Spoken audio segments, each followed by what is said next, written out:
Hola, ¿cómo les va? Bienvenidos. Aquí comienza Construir TV Noticias en el canal de los trabajadores, el mejor equipo de la televisión digital abierta, aquí con uno de cumpleaños. Primero las damas, Sofi Caram, ¿cómo le va, señora? Hola, ¿qué tal, Fede? Buenas tardes para todos. Feliz cumpleaños para el cumpleañero. Y adelantamos que vamos a estar analizando el gabinete anunciado por Daniel Scioli y también una denuncia en plena campaña electoral. Está calentita la cosa. Feliz cumpleaños, Mainetti, ¿cómo le va? Muy bien, Fede, muchas gracias para todos y para todas por los saludos de hoy. Han sido muchísimos y los quiero agradecer también aquí al aire. Hoy vamos a estar hablando de River, que estará jugando por la Copa Sudamericana, y vamos a estar anunciando una serie de descuentos para ir al teatro. Lindo, va a estar buenísimo eso, no te lo pierdas. Y no te puedes perder nuestra entrevista. Mañana es el Día Nacional del Derecho a la Identidad. Viene un nieto recuperado, Manuel González Granada. Va a contarnos un poco cómo es esto de un día entender que tu historia es otra, un día saber que tu nombre fue otro, un día saber que tus orígenes no eran los que tu familia te contaba. Y a partir de allí, ese recorrido que siempre quizás sea doloroso, pero sí es bello y sí alivia, que tiene como eje la verdad. Homenaje enorme a Abuelas de Plaza de Mayo, no te lo podés perder. Vamos a comenzar con el programa, vamos a comenzar con Sofi, vamos a comenzar con el gabinete de Daniel Scioli. Una entrevista y largo un candidato, es así para que nadie se enoje. Viene adelantando de alguna manera a Daniel Scioli quiénes van a ser parte de su eventual gobierno si llega a ganar las elecciones el próximo domingo en primera vuelta. De alguna manera lo que está intentando hacer el gobernador Fede es mostrar previsibilidad, mostrarse no candidato, sino directamente mostrarse presidente. Se está demostrando con los nombres que vamos conociendo lo que sabíamos los periodistas y habíamos adelantado incluso aquí en Construir TV.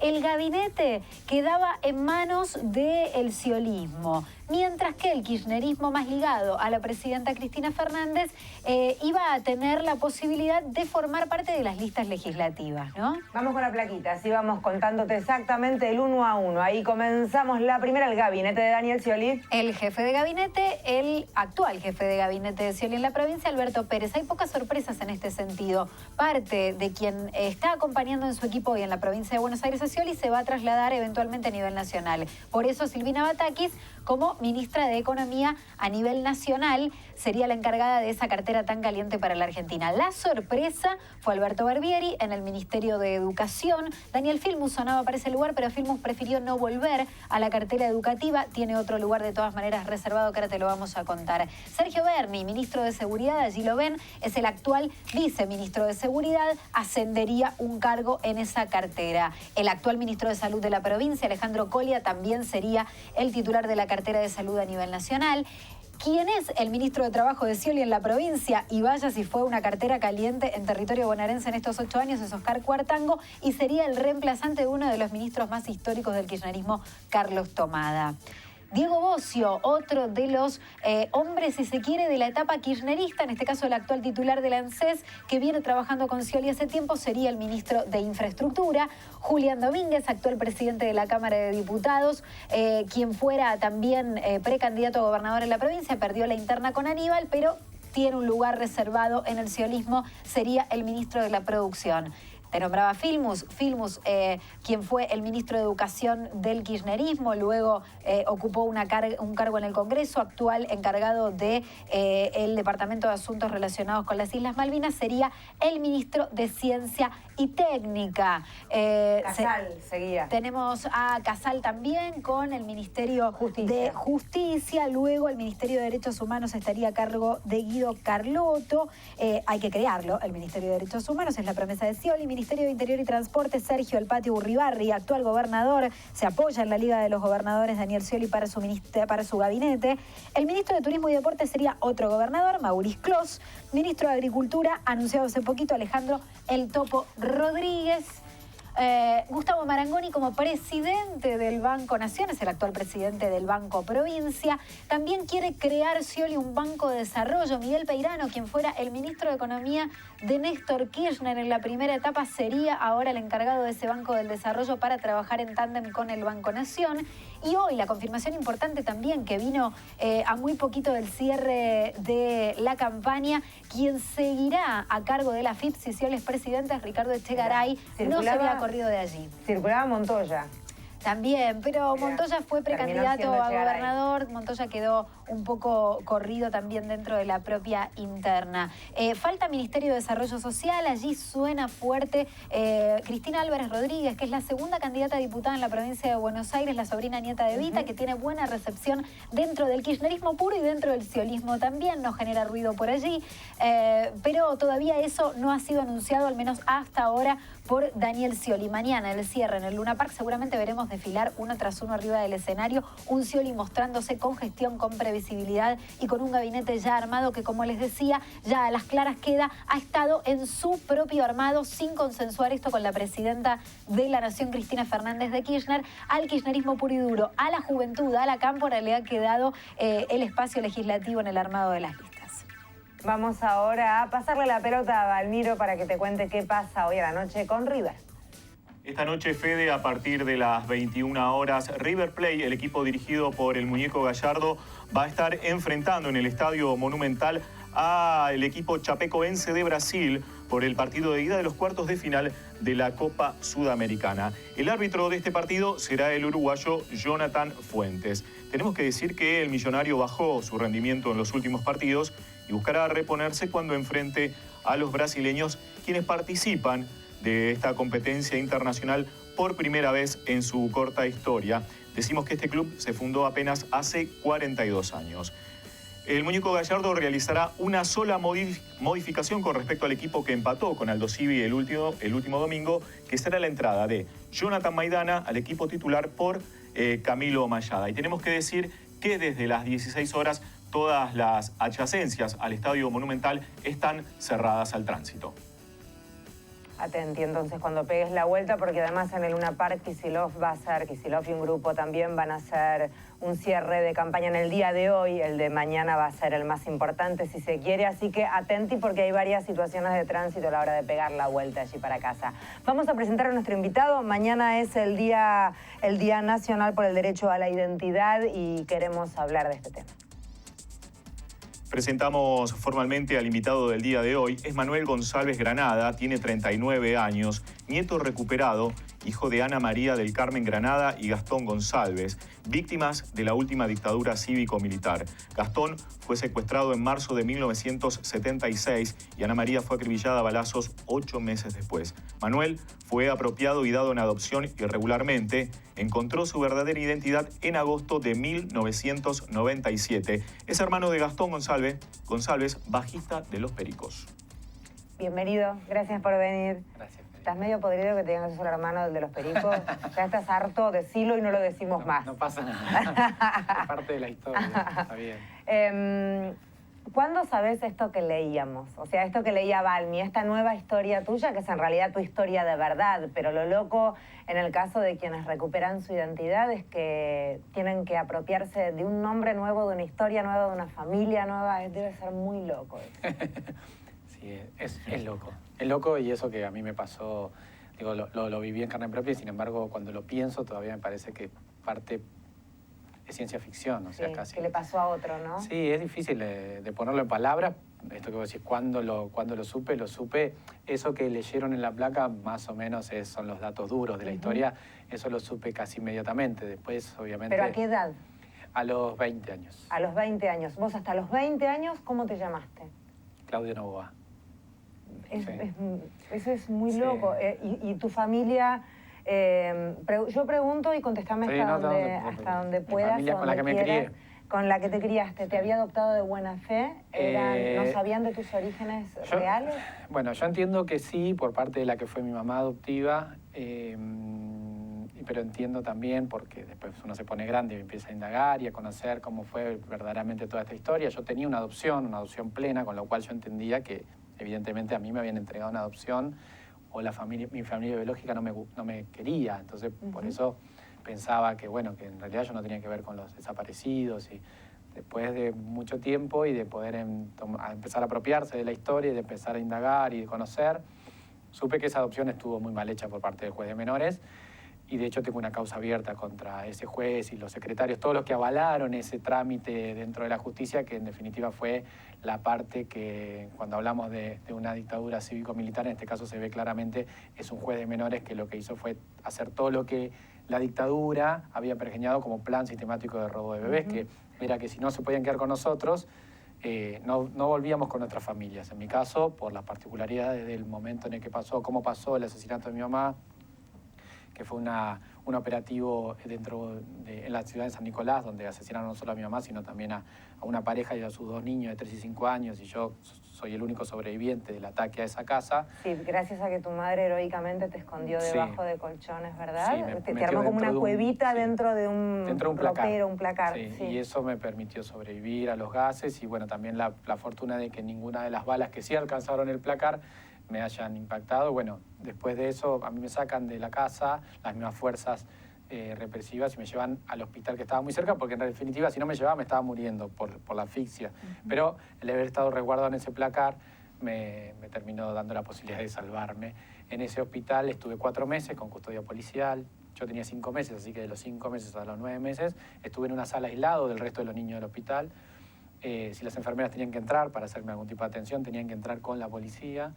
Y después de esos 4 meses, el juez de menores, que estuvo todo el tiempo enterado de esta situación, de un bebé con esas particularidades, me terminó dando en adopción a una familia en el partido de Quilmes, en Solano, que no tenía que ver con la dictadura, pero que por vínculos que tenía el juez con esa familia, con alguno de los integrantes de esa familia, le era conveniente entregarme a esa familia. Entonces yo... Sí, se garantizaba la falta de preguntas, determinada firma de papeles rápidamente sin ningún tipo de trámite ad hoc. Sí, claramente había algún tipo de empatía con la situación.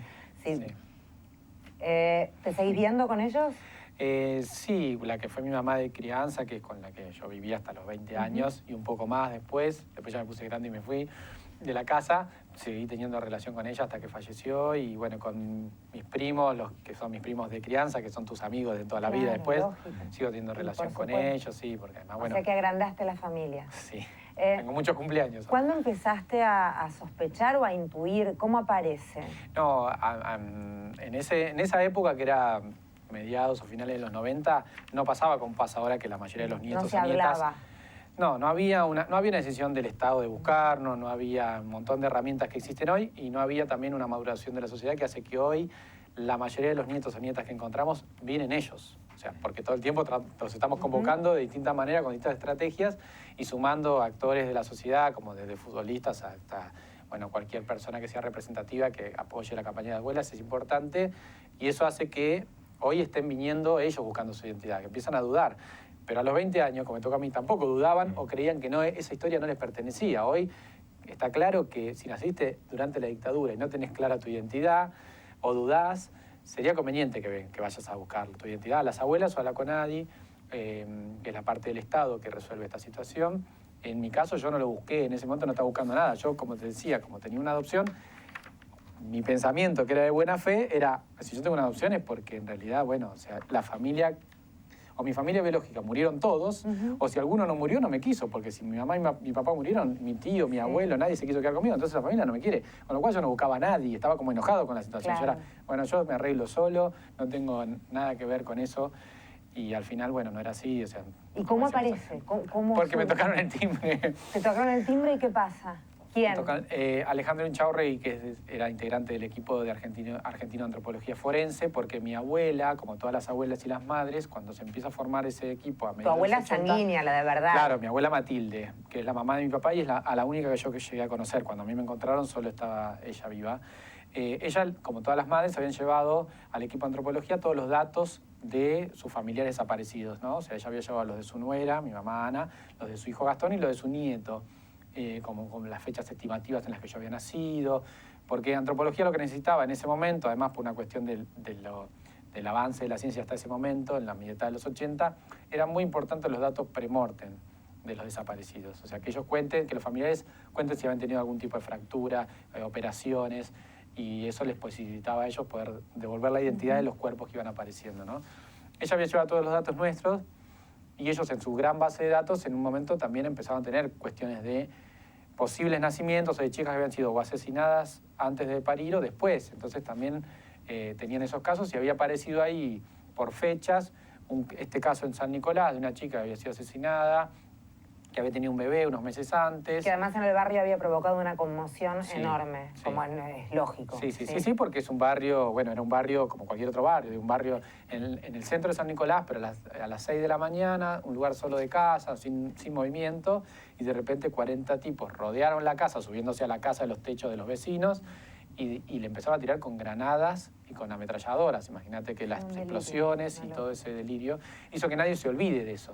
Y así entonces, que bueno, fueron a San Nicolás y llegaron a ese barrio y preguntaron cuál era la casa, encontraron la casa, hablaron con los dueños eran los mismos dueños de antes, ya los hijos de esos dueños, y bueno, y todo el mundo confirmó que de ahí se habían llevado un bebé que estaba vivo, que lo habían llevado al hospital. Fueron al hospital de San Nicolás y ahí incluso uno de los que era el médico, el que era el director del hospital en ese momento, había sido uno de los médicos que me atendió a mí. Entonces todo el mundo sabía la historia de ese bebé hasta que un día el juzgado de menores lo sacó del hospital y se perdió el rastro. Ahí es que van al juzgado de menores, porque todo el mundo se terminaba señalando al juzgado de menores. Claro. Estuvo acá hasta febrero del 77 y de acá se lo llevaron, no supimos más de él. Y el juzgado de menores, no casualmente, mi expediente de adopción no existía, no estaba. Hasta que, bueno, dando muchas vueltas y ya siguiendo una pista clara de que ese bebé era un bebé apropiado, no sabían si era el nieto de Matilde, pero era uno de los bebés que estaba buscando seguro, porque la mamá había sido asesinada, no se la encontraba y ese bebé alguien se lo había llevado. Encontraron una copia, un pedazo del expediente, y ese pedazo del expediente que lo había sacado un empleado del juzgado en un descuido del juez, lo había tenido un vecino y así, bueno, terminaron sabiendo que este bebé que había sacado del hospital, que el juez había entregado, ahora se llamaba Claudio Novoa. Y entonces, bueno, así esperar, en ese momento no era como ahora, esto era fines del 95, esperaron a la salida de los padrones electorales, venía las elecciones presidenciales, y ahí supieron dónde vivía ese Claudio Novoa, que en principio parecía que era el bebé que habían sacado de la casa. Y así es que llegaron a mi casa. ¿Timbre? ¿Y? Sí, timbre, y yo antes había salido de mi casa con un amigo y había visto un auto estacionado en la casa al lado con un señor leyendo el diario. Y me fui, llevé a su amigo a la casa, volví, y cuando estacioné el auto y bajé, volví a ver el auto y este señor leyendo el diario, y justo él bajó un poco el diario, yo medio que lo vi. Bueno, yo entré a mi casa, estaba mi mamá adoptiva ahí, que se va, unos minutos después se va, y unos minutos después tocan timbre, yo estaba solo. Entonces cuando abro la puerta, en la casa daba a la vereda, estaba mi mamá adoptiva y este señor atrás, parado atrás de ella, que yo lo había visto en el auto, entonces pensé que nos iban a robar o algo así. Y iba a cerrar la puerta, pero la dejó afuera, entonces me resigné, puse la peor cara, le dije, ¿qué pasa? Y ella me dijo, él es antropólogo forense y quiere hablar con vos. Y también, en ese momento pensé cualquier cosa, nunca me imaginé que me iba a decir lo que me dijo después. Y unos minutos después nos quedamos solos hablando los dos, y nada, ese señor que yo primero veía sospechoso, sabía de mí más que yo mismo. Entonces yo le hacía preguntas a él sobre mí, sobre mi historia. Y él, bueno, venía, después de haber hecho esta investigación, de continuar todo el trabajo que habían hecho las abuelas con mi caso, a decirme que, bueno, que yo tenía una abuela, que tenía un hermano por parte de mi papá, y que, bueno, que mi abuela se conformaba con saber si yo estaba bien. Si yo no la quería conocer, ella la iba a aceptar. Y yo le dije que sí, que la quería conocer. Y así que a los pocos días vine a caballito al departamento de mi abuela a conocerla. ¿Qué pasó con vos a partir de ese momento? ¿Qué cambió dentro tuyo y qué cambió por fuera de tu vida a partir de ese instante? Y cambian muchas cosas. Yo siempre digo que recuperar la identidad no es una cuestión de esto de que te dicen quién sos, o de dónde venís, o quién era tu mamá y tu papá y cómo te tendrías que llamar. La verdad que es la reconstrucción de un pasado que se te había negado, así que empieza como un proceso que yo creo que no termina nunca, pero que es muy bueno. Y a mí me cambió porque, bueno, obviamente yo era una persona totalmente distinta. O sea, yo no tenía los mismos intereses que tengo ahora, no tenía la visión de las cosas trascendentales de la vida y de las cosas cotidianas de la vida. O sea, yo la verdad es que pasé a tener otros problemas, pero sí es cierto que hay un montón de cosas que para mí dejaron de ser un problema. Eso creo que es el ejercicio más difícil que me pasa con el resto de los que están cerca mío, porque muchas veces las cuestiones cotidianas que para alguien es un problema, para un amigo mío o algo así, para mí generalmente no son un problema. Mis problemas son otros, son distintos, o sea, y tengo que hacer como un ejercicio algunas veces de entender de que por qué para el otro eso es un problema. Para mí los problemas son mucho más grandes ahora, ¿no? Y eso que parece negativo, para mí también fue de alguna manera me relajó con la vida, ¿no? Entendí que hay cosas que uno no domina, que no decidís, que pasan, y que si te toca en suerte, como me tocó a mí, sobrevivís, y si no, no. Digo, ¿no? Y a partir de eso, bueno, obviamente acercarme a esa historia me acercó a las abuelas y a trabajar por su lucha, ¿no? Por buscar a los demás. O sea, tengo claro que buscarlos y encontrarlos es lo mejor que les puede pasar. Hay muchos que tienen miedo, no se animan. Y yo siempre digo lo que ustedes repiten, que ese paso sí es muy fuerte, sí, claro, pero siempre es mejor, sí.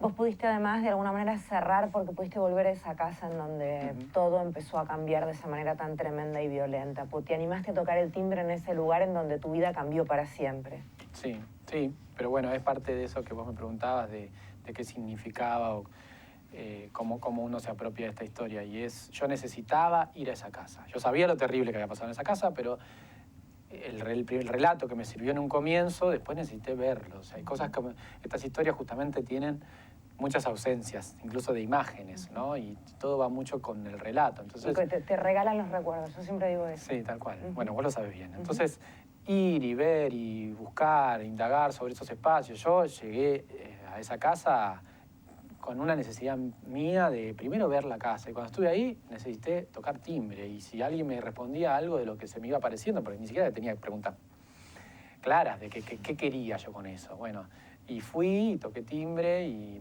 me empecé a encontrar con la historia, porque la verdad que fue muy bueno para mí, porque yo tenía un relato de lo que había pasado, pero después hablé con las personas que lo habían vivido, que eran los vecinos.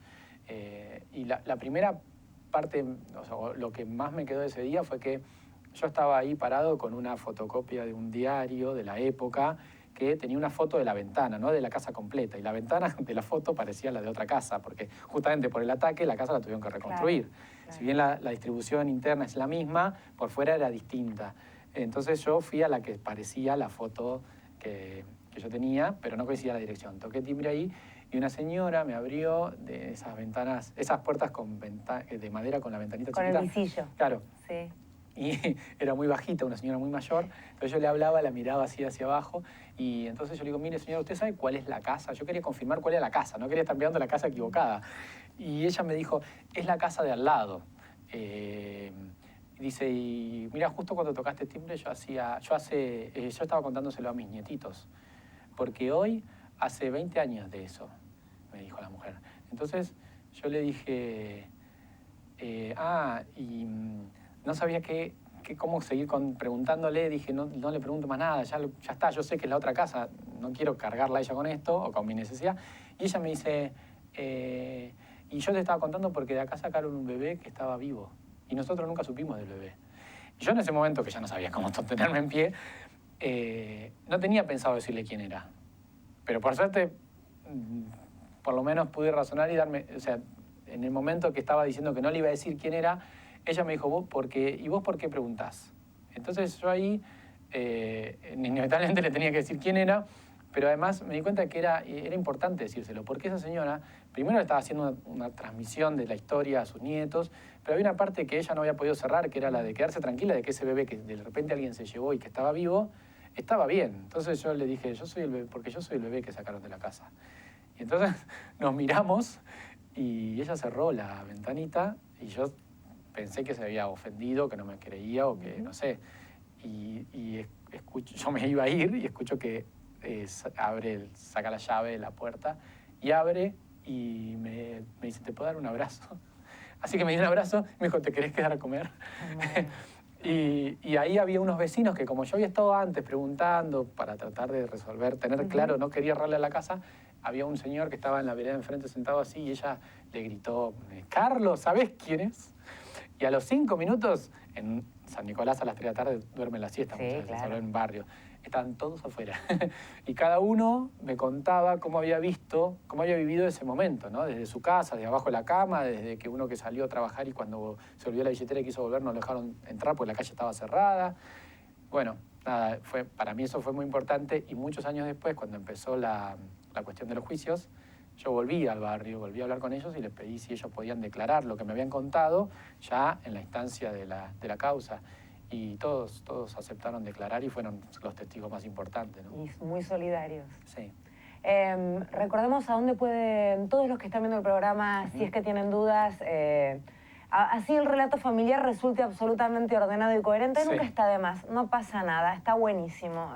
Podés colaborar, podés ser solidario, qué sé yo, quizás no seas vos y de esa manera quizás sea otro. Sí. ¿A dónde puede quienes nos están mirando comunicarse o contactarse? Bueno, pueden comunicarse a Abuelas, a la página de Abuelas, que es abuelas.org.ar, o al teléfono 4381-0642, sino a la CONADI, que es la Comisión Nacional por el Derecho de Identidad, que tiene un 0800, con lo cual pueden llamar de todo el país y no hay ningún problema para comunicarse, que es 0800-222-266234, o sea, 0800-222-CONADI, o en la página de CONADI van a poder encontrar cómo contactarse. Como decís, no pasa nada. No La pasa verdad nada, es anónimo si hay vecinos que tienen o dan fe de estas historias que se saben y que a lo mejor vos viste que en la casa de al lado pasó algo y de repente entró un bebé de una forma absolutamente irregular y coincide con las fechas de la dictadura, por lo tanto de la apropiación de bebés, también podés colaborar porque tienen equipos que trabajan y una cosa muy importante, son muy respetuosos, vos das fe, yo no lo tengo que Sí, contar. sí, sí, sí.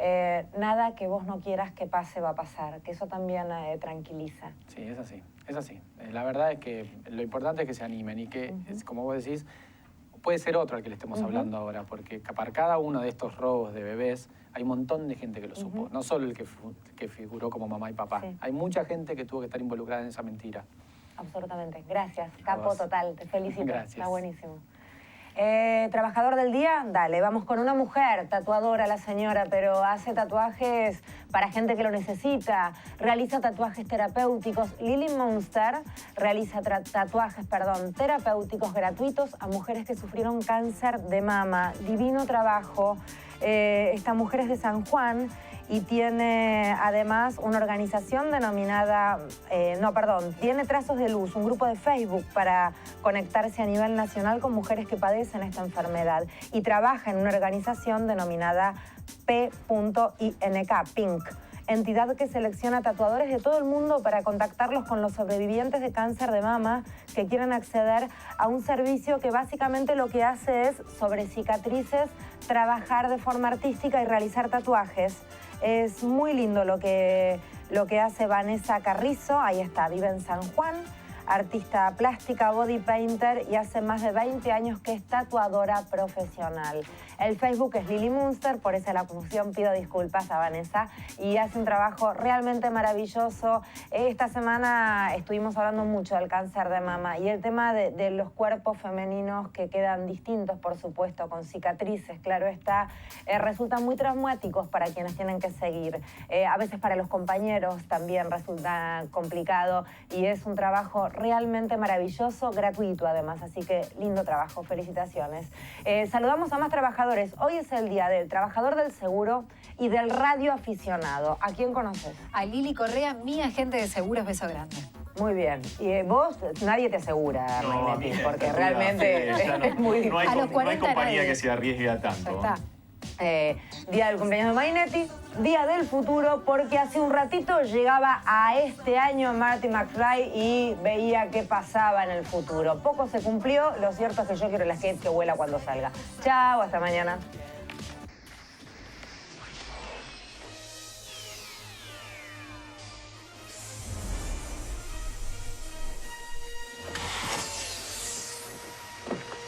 Great Scott! If my calculations are correct, it is now precisely October 21st, 2015. The future has finally arrived. Yes, it is different than we all